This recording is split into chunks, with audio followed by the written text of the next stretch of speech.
had a breakthrough for myself and what it means to myself to really draw from imagination. And I'll end up talking about that in a video. It'll be one of the sped up videos, but it'll be on my channel. But what drawing from imagination means to me and how to get to that point. And it took me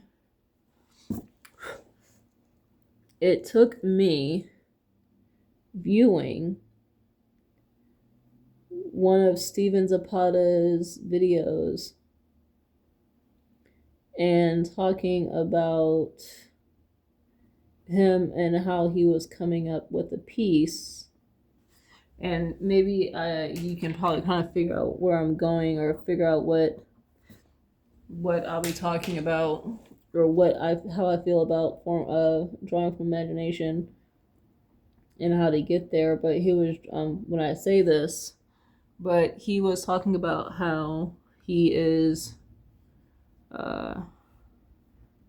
was doing an illustration. It's actually on his channel. The first video that I saw was like an hour and some change, right? And then I went back and saved, because I haven't watched it yet, saved the video that he was talking about. But it was like this illustration with these huge trees and like these monks in the background, all this type of stuff, right? The illustration looks beautiful, amazing. Excuse me. But he was talking about how when he was planning for this huge illustration, because he said the illustration took him weeks too, like it wasn't something that was in a day, which I think is also another thing that artists nowadays, especially with social media, has struggled with, this misconception of how long big pieces take people, because of social media expecting you to do images or create images in like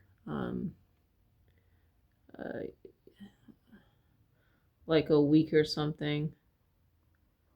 And we have this misconception that art should be quick.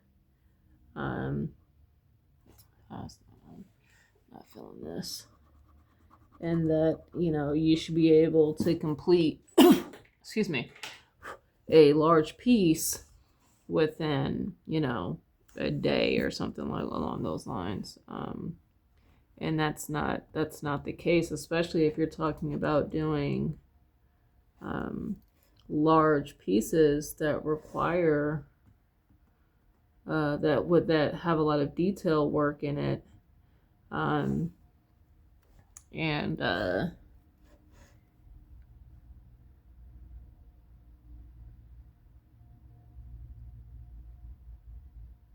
don't know what I'm gonna do with this. You know what? We'll figure it out. We're gonna play around with it. But I think a lot of people have a misconception that, not a lot of people, I'm sorry. Well, I can say a lot of people now, because I feel like regular people, as well as newer artists, struggle with this. That they feel that artwork, finished, fully rendered, amazing, beautiful artwork, has to be completed within like these short time frames of like a day, or 2 days, or whatever the case may be. And that's just absolutely not the case. Let me see here.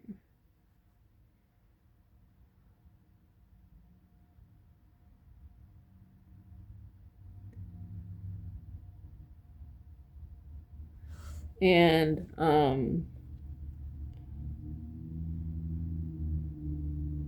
I don't even think this is going to show up on the final because it's so small.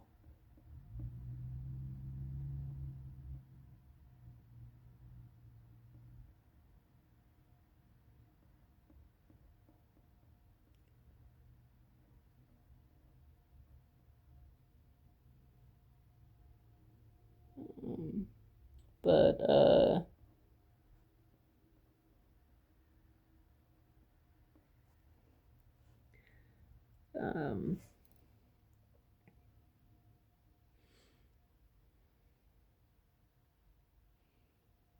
sorry, I'm trying to figure this out real quick. Okay. But like, yeah, this misconception of that things have to be done within this short time frame,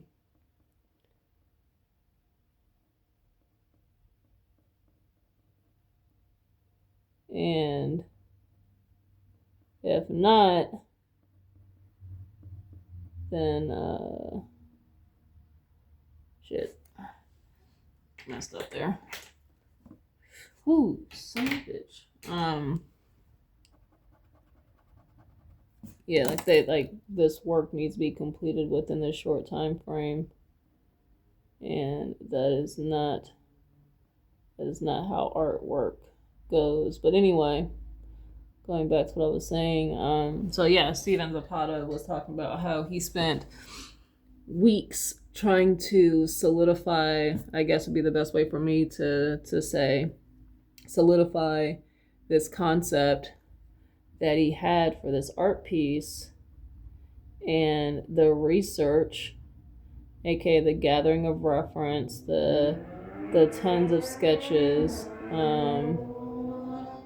that he did in order to, one, he said, see if it was something he was willing to invest that much time in, and then two, to really understand, like, I guess, and really break down the subject matters that he was about to be drawing.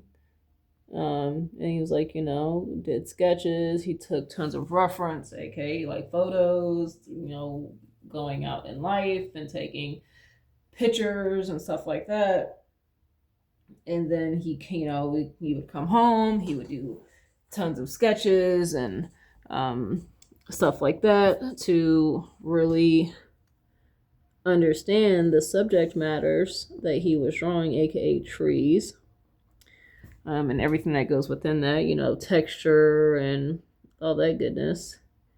And he said after he was able to get all that, then he was able to kind of put the reference away and go from there. I'm just gonna play around with this. I have no idea. There's no. Actually, yeah, that's fine. It could be kind of this weird design. But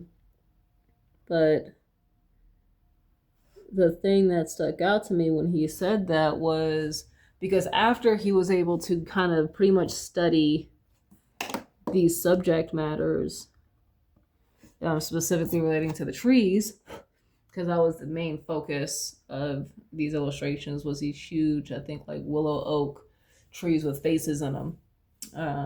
He said he even did like some 3D modeling to figure out the lighting and to really get a better understanding of the lighting and how and the lighting that he could play with within this illustration. So to hear him talk about the amount of work that he put into this illustration before even working on the final, and then seeing that he didn't know how to just draw a tree from the top of his head. Like, he actually went and did research and looked up reference and did all this stuff before he even started drawing or even making sketches for this illustration. And that's when it hit me that being able to draw from imagination certain subjects, or being able to draw from imagination, being able to draw from imagination requires you to be able to, I guess in a sense, oopsies, sorry guys. There you go. Just keep it like that for right now. Being able to have an understanding of what you're drawing. So that way you can draw it from your mind. And even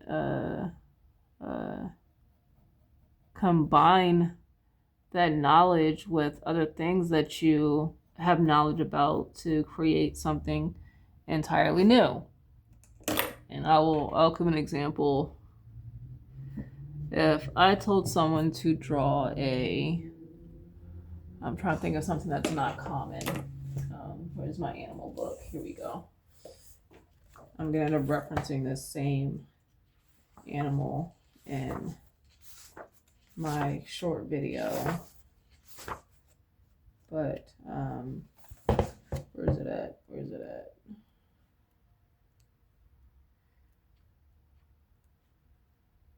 If I told someone to draw a sea wasp, and you have no idea what a sea wasp is, you have no idea what it looks like, no idea. If I told you to draw a sea wasp mixed with a shark, right? Because everyone knows you can pick whatever shark you want. It could be a great white, it could be a hammerhead, it could be a tiger shark, it could be black-tail shark or black-tip shark. It could be Nerf shark. It could be a whale shark. Even though I know a whale shark technically is no shark, it's a whale. Whatever shark you want to draw, right, or combine with this sea wasp. I told you to do that, combine whatever shark you want with a sea wasp, and you have no idea what a sea wasp. You have to do this from imagination. But say you have amazing understanding of what a shark is. You can draw a shark from your mind, from any angle. You can, you know what it looks like, the anatomy, like you could, like, say a shark is like your favorite animal. So you are just like completely enamored with sharks, right? They're your go-to. You know everything. You can name off, not only draw, but you can name off facts about certain sharks, right? That's how into sharks you are. So you have an amazing understanding about sharks. You understand the form, aka the shapes that make up that shark. So that allows you to draw this creature, this animal, from any angle that you want and any pose any pose that you would like to draw them from. And you got it, you're good with that. Now let's say you have no idea what a sea wasp is. And someone told you to pick a shark, because they know that you know how to draw sharks from your imagination, aka you can draw without pulling a reference. And they want you to combine that shark with a sea wasp. Well, if you don't know what a sea wasp is, how can you draw it from imagination? You can't draw something you don't know, right? So if you don't know what a sea wasp is, the forms that make up a sea wasp, I'm not necessarily saying you have to know facts about a sea wasp. It might help with the creation process, but you have no idea what a sea wasp is. How can you expect to draw that from imagination? You don't know what it is. And that's the part that connected with me. And I'm going to show you what a sea wasp is in a second. But that's the thing that connected with me, is the fact that in order to draw something from imagination, you have to, in a sense, understand to an extent what you are drawing. You have to understand the forms that make up that particular thing, the body, the not the body language, the shape language that makes up that particular thing, because that'll help determine, like, you know, that um, if you have an aggressive shark, if you want your a shark to look aggressive, you're gonna use something like a triangle. And I'm gonna I like being able to have these videos where I can just kind of show you guys, and it's not just all linked to just the comic. But so an example would be, I'm drawing a shark, and I know I'm just gonna, this is the shark, right? I do not know how to draw sharks from imagination, so but this is the shark here, and I think there's maybe a small fin back here, and then you've got the that's your shark, right? This, if it was drawn better, you know that this is an aggressive predator, right? We've associated, and I think whether consciously or unconsciously, that triangles have more of an aggressive shape, and then circles have a more friendly, bubblier feel to something, and then squares represent something that is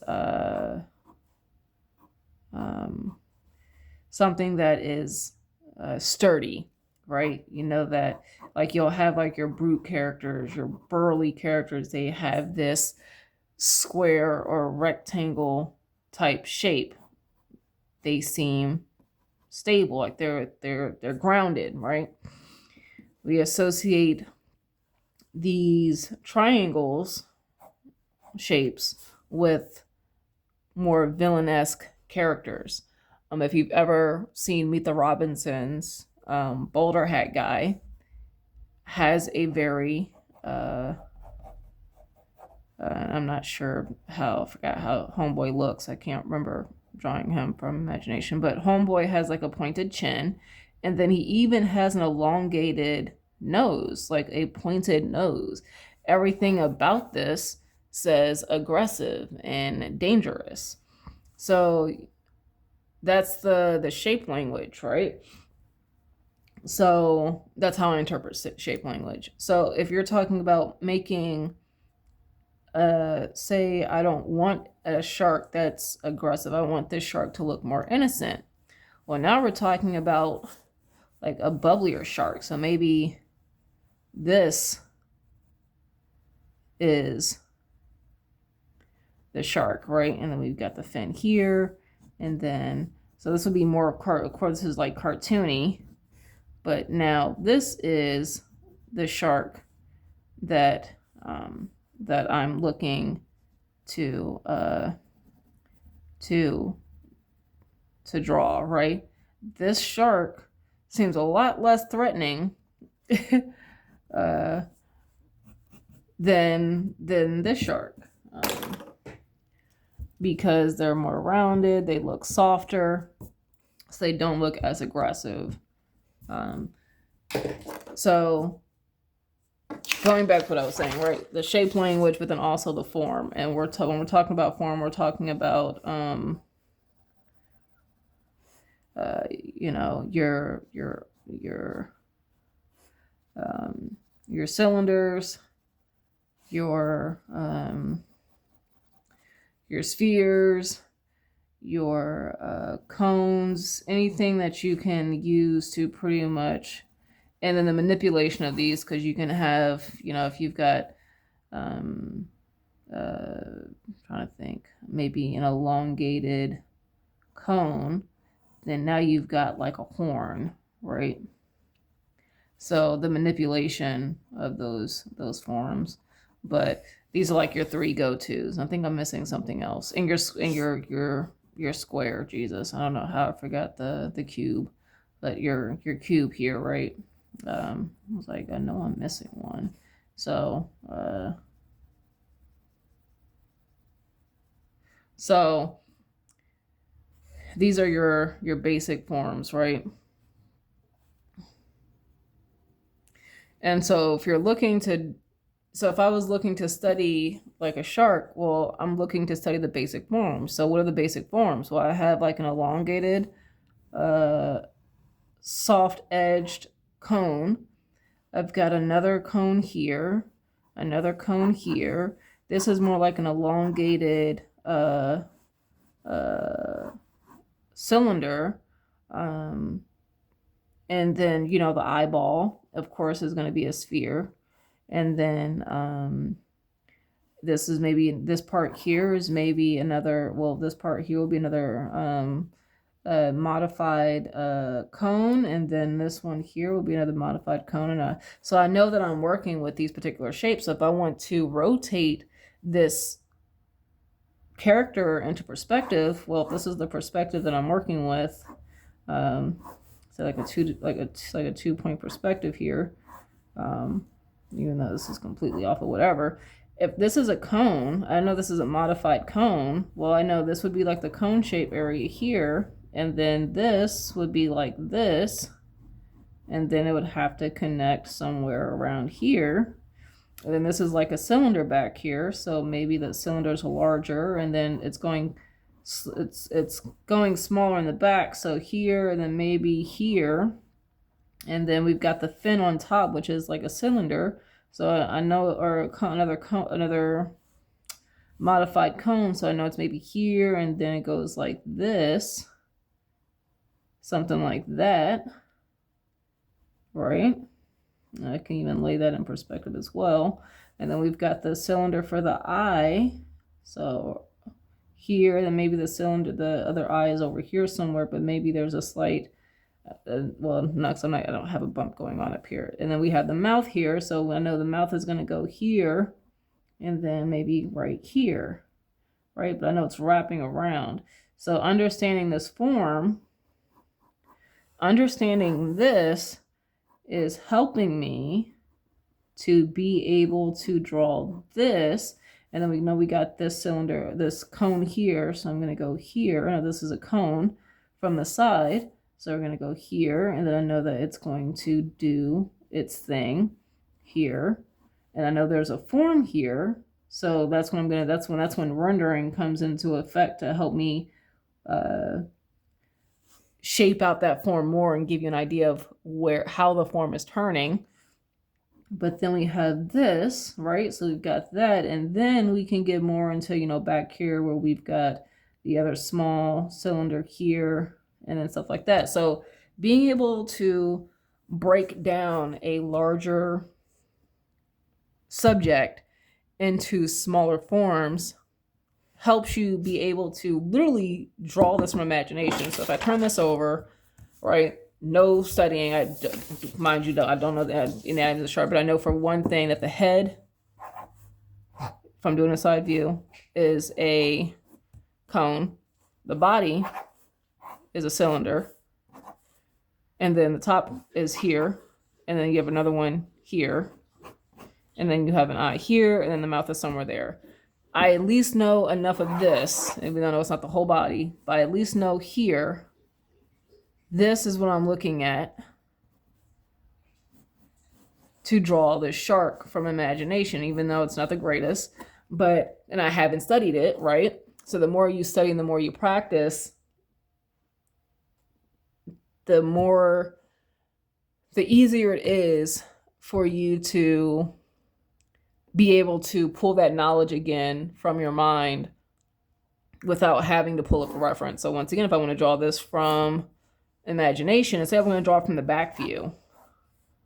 So we'll do, actually, I'm going to draw my horizon here, and then we're going to go this way, and here.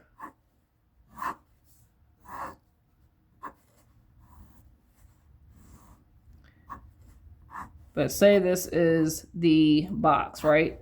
But say now I want to draw this from the back view. Well, I know I can do that because I know that the front here is a cone. I know this is going to go back into perspective. I know that body is an oval, right? So we're going to go here. The back side is also a smaller oval. And then I know that I have the fins here, or whatever. I got the top fin here.